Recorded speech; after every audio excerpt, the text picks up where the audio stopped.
Buen día para todos, mi nombre es Magdalena Lais, soy bacterióloga egresada del Mayor de Cundinamarca, especialista en salud ocupacional y desde hace aproximadamente 3 años capacito en el área de manipulación de alimentos.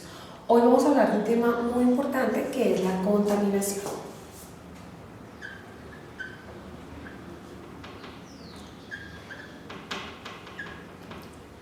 Bueno, cuando hablamos de contaminación, entonces primero debemos hablar un poco de qué son las características organolépticas.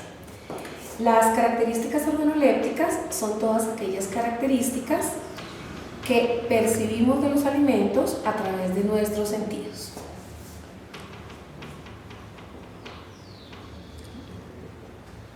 Específicamente, el tacto, a través del cual determinamos, por ejemplo, el tamaño, la forma, la textura, la consistencia de los alimentos. El gusto, porque pues cada alimento tiene un sabor muy particular y a través de él podemos detectar un grado de descomposición en el producto. El olfato, porque cada alimento tiene un olor muy particular, igual si tiene algún grado de descomposición vamos a detectarlo a través de este sentido. Y la vista. Entonces, todas esas características que yo puedo percibir de los alimentos a través de estos sentidos se denominan características organolépticas. ¿Qué ocurre cuando se presenta una contaminación en el producto? Hay una alteración de esas características. Cuando se presenta esa alteración, entonces pues vamos a tener un alimento que ya no es seguro para el consumidor final, y esa alteración se va a generar por el ingreso de algo que es ajeno al producto, ajeno al alimento. Entonces, cuando hablamos de contaminación, hablamos de la alteración de esas características organolépticas debido al ingreso al producto de algo que no es propio a él, de algo que le es ajeno. De acuerdo a eso, entonces podemos hablar de varios tipos de contaminación. Vamos a hablar inicialmente de la contaminación de tipo biológico. Cuando hablamos de la contaminación de tipo biológico, entonces básicamente estamos hablando de organismos vivos como bacterias, hongos, virus, parásitos, pero también podemos hablar de organismos como roedores, es decir, ratas y ratones, insectos como cucarachas, moscas, hormigas, gusanos y en algunos casos también babosas. Vamos a poner un ejemplo muy típico de la contaminación biológica. Ustedes tienen un pastelero, ese pastelero no utiliza forzosamente su tapabocas como elemento, como indumentaria dentro del proceso de manipulación.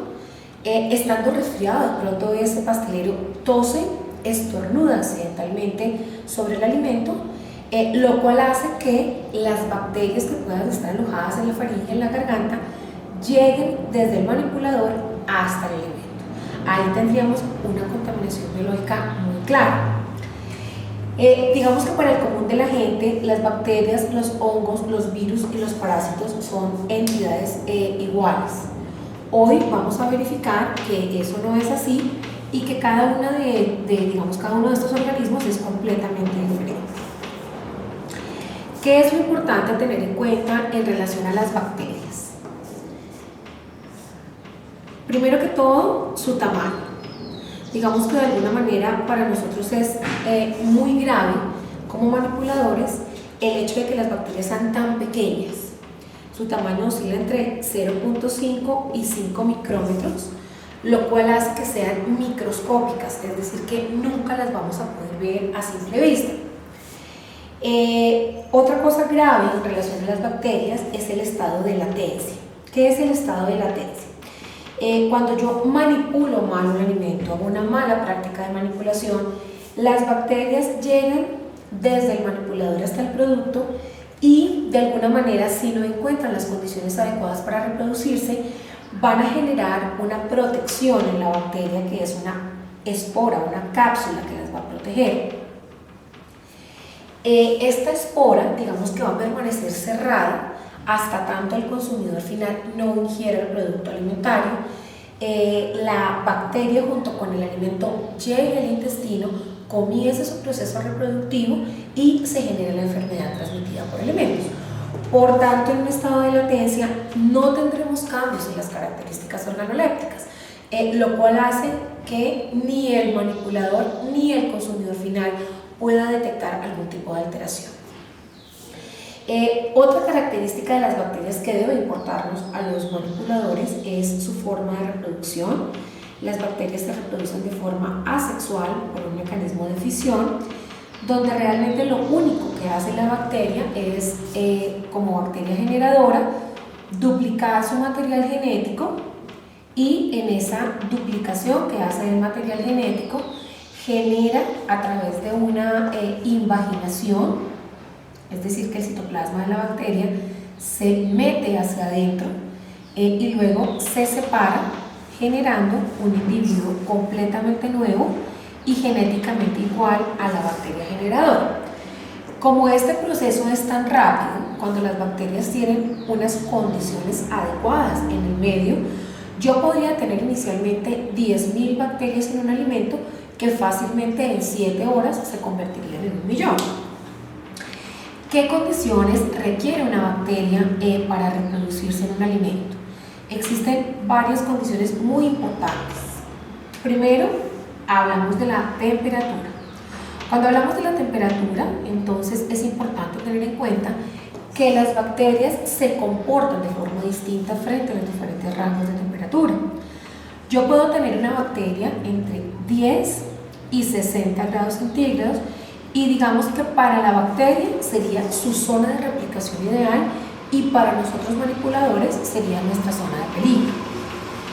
Cuando la bacteria se encuentra por encima de 60 grados centígrados, entonces digamos que de alguna manera vamos a lograr la muerte bacteriana, principalmente en temperaturas entre 80 y 90 grados centígrados, y cuando la bacteria está en esta forma encapsulada requiere temperaturas mucho más elevadas, cercanas a los 120 grados centígrados por espacios de más o menos 30 minutos. Por debajo de 10 grados centígrados no vamos a matar la bacteria inicialmente, sino que lo que vamos a generar es que la bacteria se encuentre como dormida, como inactiva.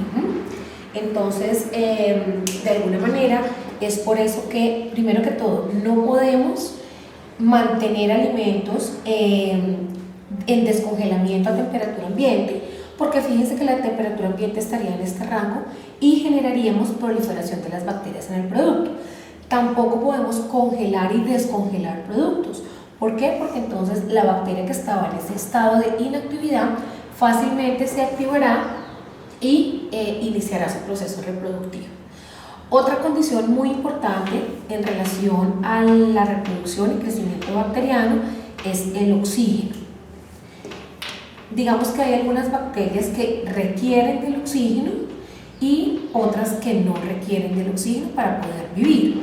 Las bacterias que requieren del oxígeno se denominan bacterias aerobias y aquellas que no requieren del oxígeno se denominan anaerobias.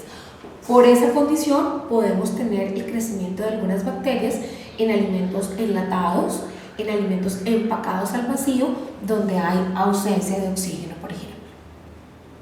Otra condición muy importante es el contenido de nutrientes.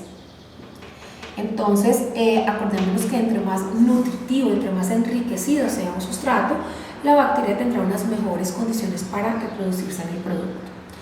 De otra parte, digamos que también es muy importante el tiempo, como les había mencionado al principio, el pH, y digamos que las bacterias pueden crecer en rangos de pH que van de 4 a 9. Recordemos un poco lo que tiene que ver con la determinación del pH. El pH es una medida que nos permite determinar la acidez o la alcalinidad un alimento o de una sustancia.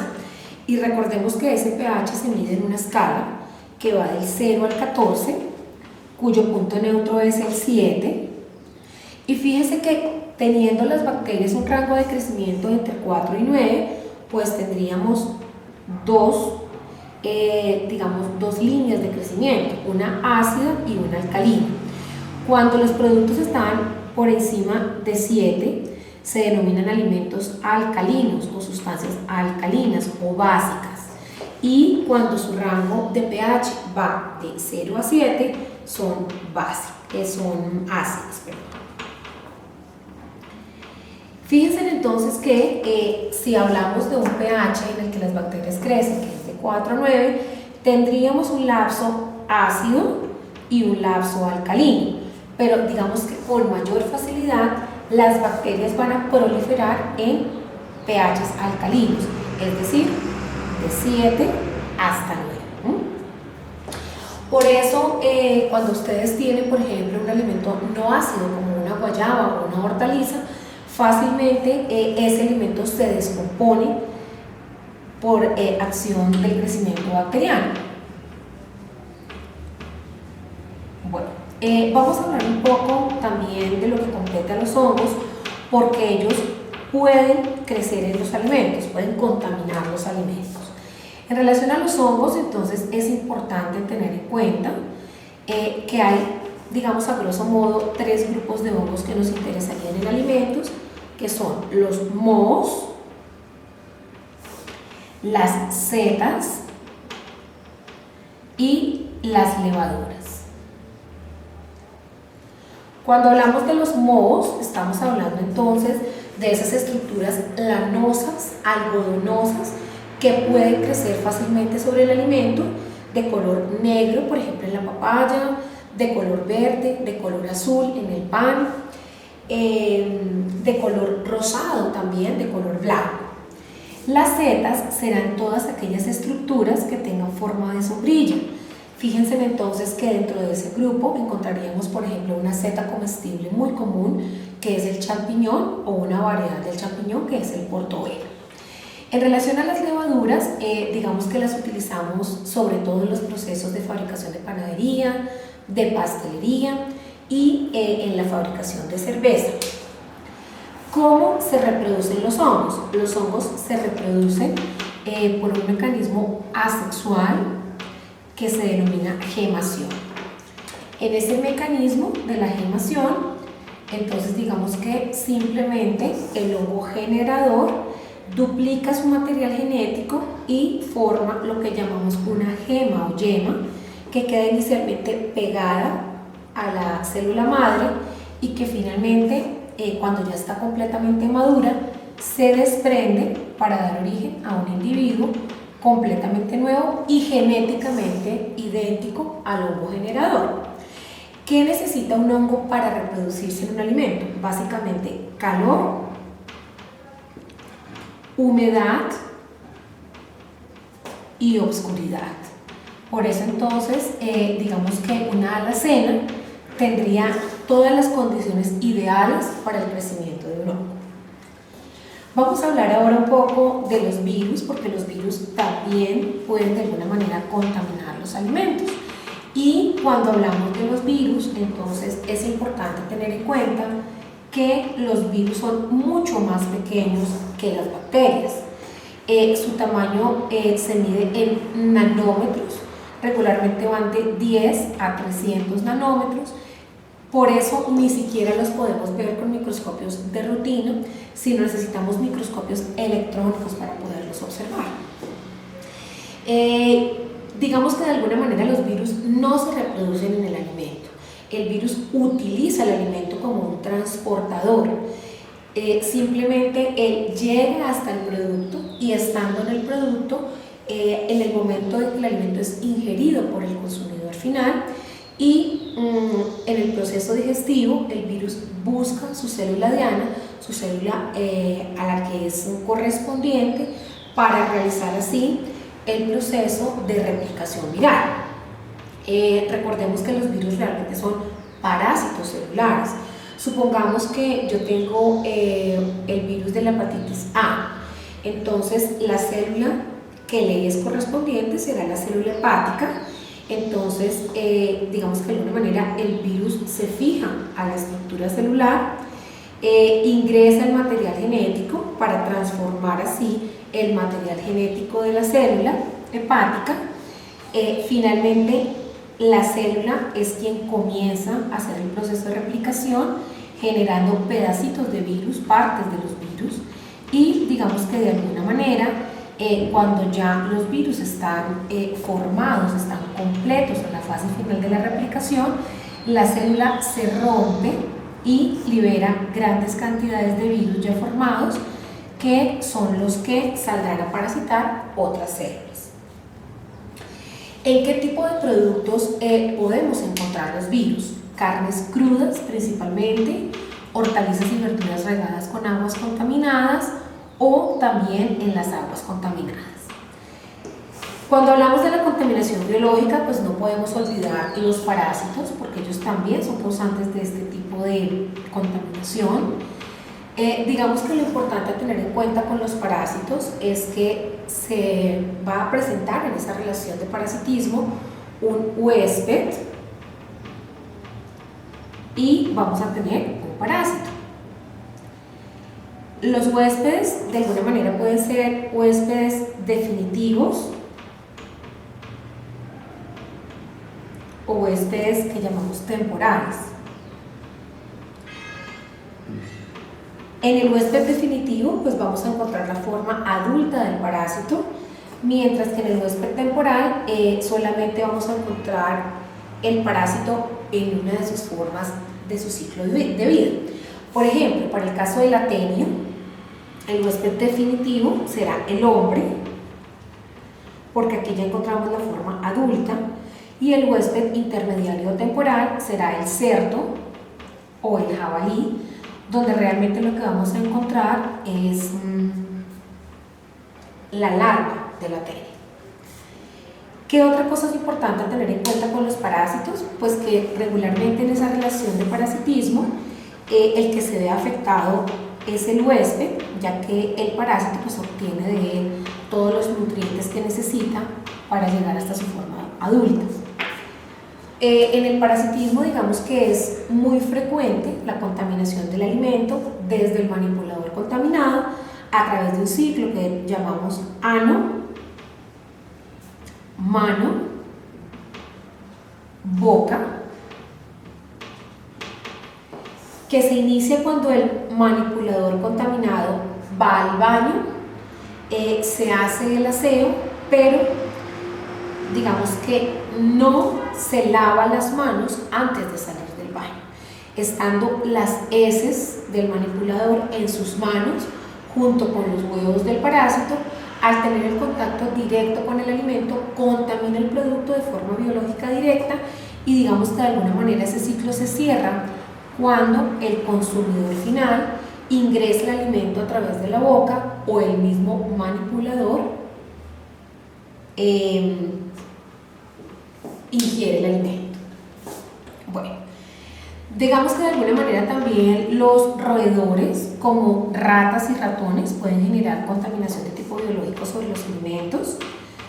Recordemos que el ratón principalmente es vector de una bacteria que se llama la leptospira y recordemos que la leptospira se encuentra tanto en la orina como en la materia fecal del ratón, de manera que cuando el ratón pasa, sobre todo sobre productos enlatados, orina, defeca sobre ellos, deja allí tanto la bacteria junto con la orina o con la materia fecal.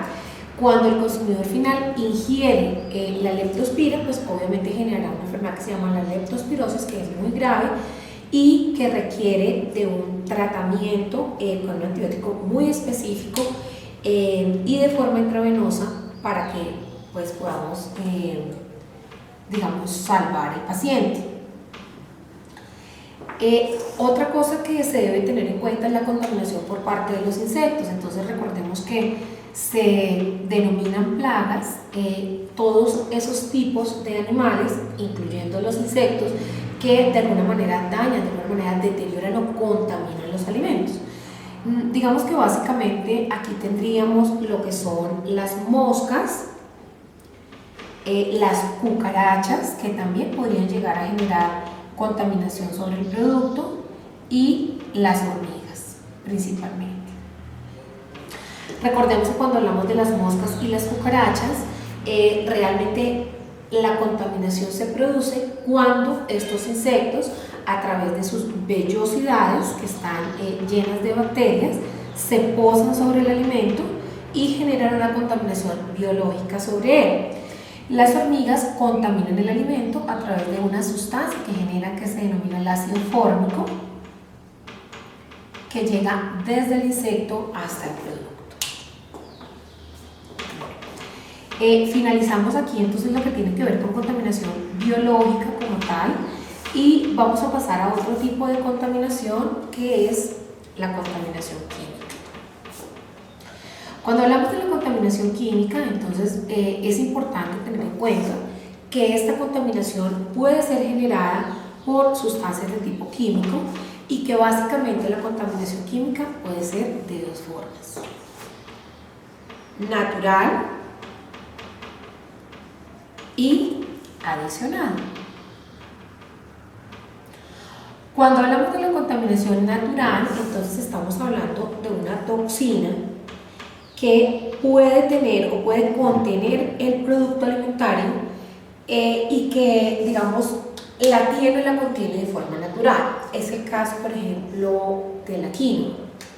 La quinoa es un pseudo cereal muy parecido al trigo, que actualmente es muy usada por los vegetarianos. La utilizan sobre todo para hacer hamburguesas de tipo vegetal, productos lácteos, productos de pastelería, adobos. Pero digamos que la quinoa tiene una toxina, que es la saponina, y que requiere de un proceso especial para retirar la toxina antes de la fabricación de estos productos alimentarios. Fíjense que en este caso nadie le ha colocado la toxina a la quinoa, ella la tiene o la contiene de forma natural. En ese caso entonces hablaríamos de una contaminación química natural. Diferente, por ejemplo, cuando yo fumigo con un pesticida en cultivo. Recordemos que los pesticidas son sustancias químicas que se adhieren principalmente a las cáscaras. Por eso es muy importante retirar perfectamente las cáscaras antes de la ingestión del alimento, principalmente el tomate. Digamos que de otra parte podríamos hablar también de una contaminación química adicionada, cuando hay sabor a remedio en un producto, sobre todo en pollos, en huevos que son derivados de estos animales, debido a que la aplicación de esos productos, de esos medicamentos, llega hasta el producto final, generando ese sabor a remedio en el producto. También podríamos hablar de contaminación a través de metales pesados como el mercurio. Zonas del país como por ejemplo el Chocó, donde se hace explotación de oro y en ese proceso utilizamos el mercurio, digamos que genera que el mercurio llegue hasta el agua, convirtiéndose en metilmercurio, y de alguna manera es absorbido por los peces que están en el agua, generando contaminación química adicionada sobre el pescado.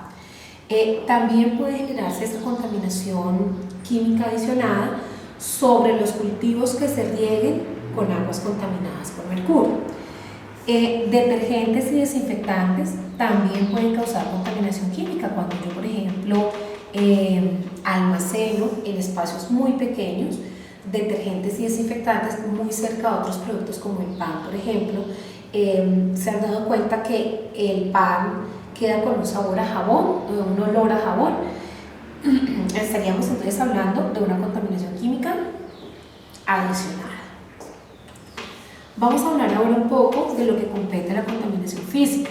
Para hablar entonces de la contaminación física, es importante tener en cuenta que la contaminación física se genera por sustancias extrañas, cuerpos extraños que pueden llegar al alimento. Cuando hablamos de cuerpos extraños, entonces estamos hablando de cabellos, por ejemplo, del manipulador, que no es juicioso en el uso de la cofia, cuando el manipulador se come las uñas y de alguna manera llegan las uñas al producto, cuando utilizamos accesorios en las áreas operativas. Recordemos que aretes, anillos, pulseras, piercings, expansiones, cadenas, dijes, todo eso está completamente prohibido en las zonas operativas porque podrían llegar a causar de alguna manera contaminación física directa sobre los productos alimentarios. También es importante, por ejemplo, la contaminación por parte de empaques de cartón, vinil PET, también pueden llegar a contaminar el producto, pedazos de guantes, astillas de madera. Recordemos que en este momento solamente en las cocinas podemos utilizar tablas acrílicas, debido a que la madera, siendo un material pues poroso, biodegradable, almacena altas concentraciones de bacterias y adicionalmente al cortar sobre la tabla pues vamos a tener desprendimiento de las astillas que van a generar contaminación física sobre el alimento. También, por ejemplo, huesos, espinas en productos apanados que no deben estar ahí, se consideran contaminaciones físicas. Piedras, botones de los uniformes, todo esto se considera contaminación física. Vamos a hablar de otro tipo de contaminación que se puede presentar a nivel operativo y es la contaminación directa.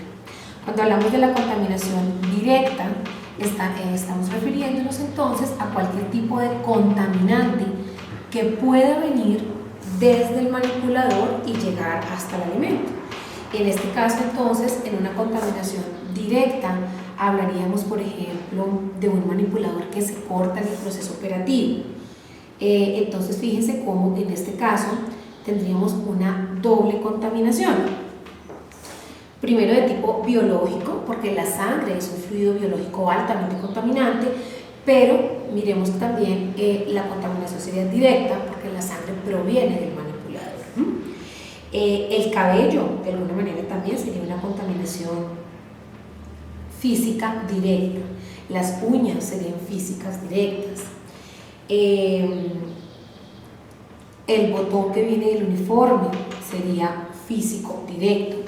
Entonces, todo lo que provenga del manipulador será una contaminación directa. Cuando hablamos de contaminación primaria o de origen, estamos hablando de la contaminación que es generada durante el proceso productivo. Entonces, podemos hablar, por ejemplo, de un producto como un calado, por decir algo.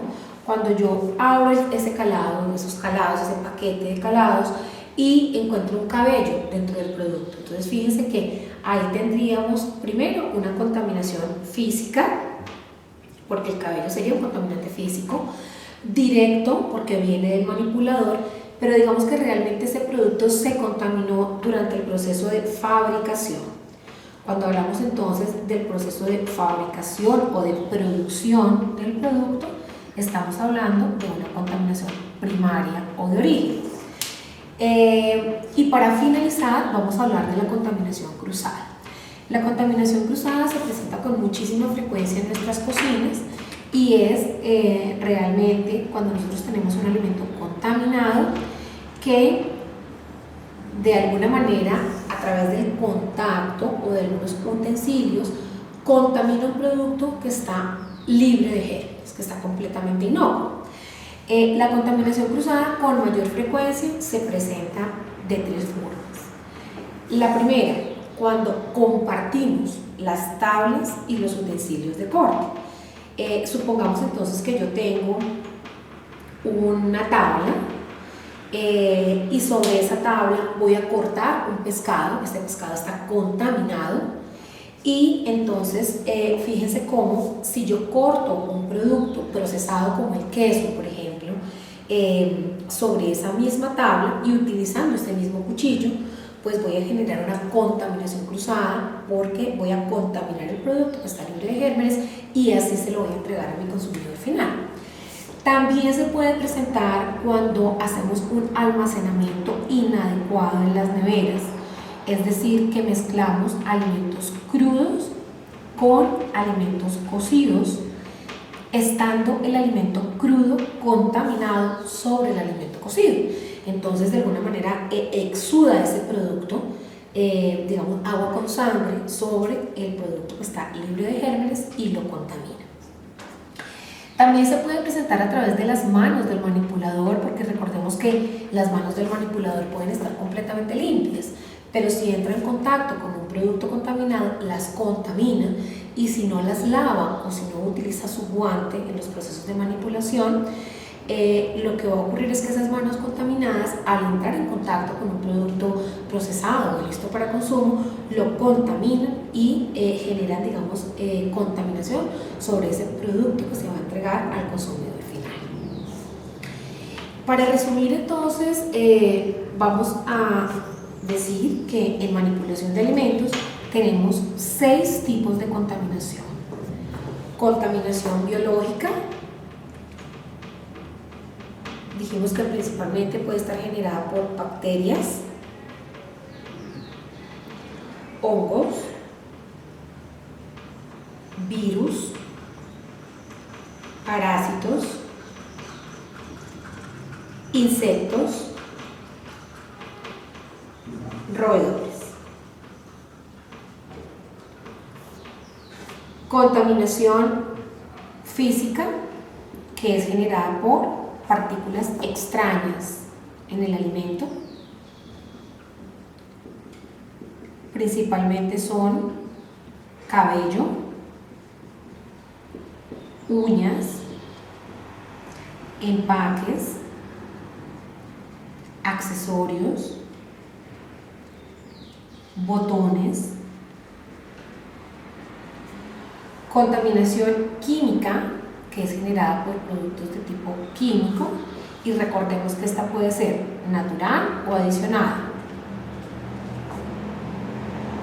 Natural cuando la contiene el alimento y adicionada cuando se le coloca, se le adiciona en algún momento del proceso productivo. Directa, que es la que viene desde el manipulador hasta el alimento, como por ejemplo botones, cabello cuando no somos juiciosos con el uso de la cofia,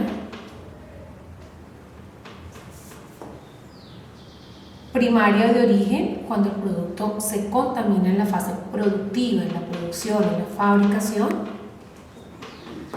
y cruzada, que se genera cuando un alimento contaminado entra en contacto con un alimento que no lo está, es decir, que no contiene gérmenes, que es completamente inocuo.